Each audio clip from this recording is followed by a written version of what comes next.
Hello guys, welcome to my channel. যিহেতু দিৱালীৰ সময় পোনপ্ৰথমে সকলোকে দিৱালীৰ শুভেচ্ছা জনাইছোঁ।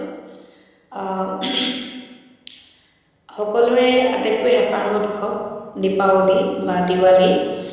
গতিকে দীপাৱলীত সকলোৰে মনবোৰ সুন্দৰ হৈ পৰক, সকলোৱে পোহৰৰ উৎসৱটি খুব সুন্দৰকৈ উদযাপন কৰক তাকে কামনা কৰিলোঁ। দীপাৱলীৰ প্ৰাক্ষণত আপোনালোকলৈ মই লৈ আহিছোঁ এটি ৰোমান্টিক কবিতা। আশা কৰিম সকলোৱে কবিতাটি খুব ভাল পাব। তেনেহ'লে বলকচোন আমি কবিতাটোনো কি হয় উপভোগ কৰোঁ। কবিতাটি মোৰে এখন কবিতাৰ কিতাপৰ পৰা মই লৈছোঁ। আকাশ ফুলাৰ সপোন আপোনালোকে যদি পঢ়িব বিচাৰে পাব। কবিতাৰ শিৰোনাম তোমাক ভাল পাওঁ বুলি ক'ব পৰা হ'লে।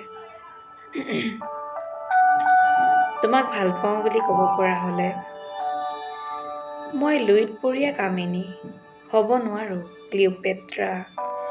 আৱৰণ খুলি সুধিব নোৱাৰোঁ তোমাক তুমি মোক কিদৰে বিচাৰা।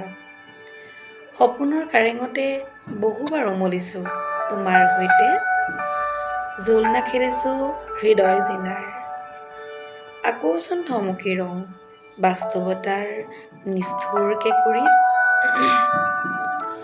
মই তোমাক ক'ব নোৱাৰোঁ সাজা বুলি মোৰ হৃদয়ত সপোনৰ সাতোৰ ৰঙী টঙী ঘৰ, অথবা ভৰাই তোলা বুলি মোৰ বুকুৰ উদং পথাৰ সোণোৱালী সপোন হৈছৰ।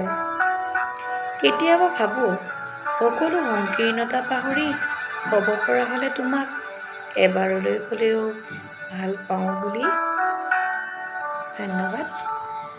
আশা কৰিছোঁ কবিতাটো শুনি সকলোৰে ভাল লাগিব, আৰু ভিডিঅ' যদি ভাল লাগে লাইক কমেণ্ট শ্বেয়াৰ আৰু চেনেলটো ছাবস্ক্ৰাইব কৰিবলৈ নাপাহৰিব। Thank U.